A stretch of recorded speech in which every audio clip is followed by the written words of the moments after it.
নমস্কার, আপনাদের সঙ্গে আমি দীপায়ন। বাকশ্রুতি ইউটিউব চ্যানেলে আপনাদের প্রত্যেককে আন্তরিক শুভেচ্ছা এবং অভিনন্দন জানাই। অশরীরীর আক্রোশে এই বিশেষ উপস্থাপনা উপস্থাপিত হবে শনিবার। ব্রজমোহন যে দীর্ঘ দিন ধরে অশরীরী রূপে অবস্থান করছে তার কন্যার হত্যার প্রতিশোধ নেওয়ার জন্য, এমন একটা সময় আসে যখন ব্রজমোহন যে বাড়িতে অবস্থান করছে সেই বিদেহী আত্মা হিসেবে সেই বাড়িতেই তার কন্যা এসে উপনীত হয় জন্মান্তরে অন্য পরিচয়, এবং পূর্বজন্মে যে কন্যার হত্যাকারী ছিল এ জন্মে সে নতুন পরিচয় হয়ে ওঠে জন্মান্তরে সেই মেয়েটির স্বামী।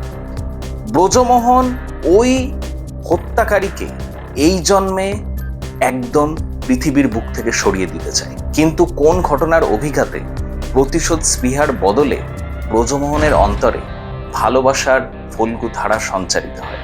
এ সমস্ত কিছু জানতে হলেই অত্যন্ত নাটকীয় উপস্থাপনা অশরীরীর আক্রোশে আপনাদের প্রত্যেককে শুনতে হবে, যা শনিবার উপস্থাপিত হতে চলেছে।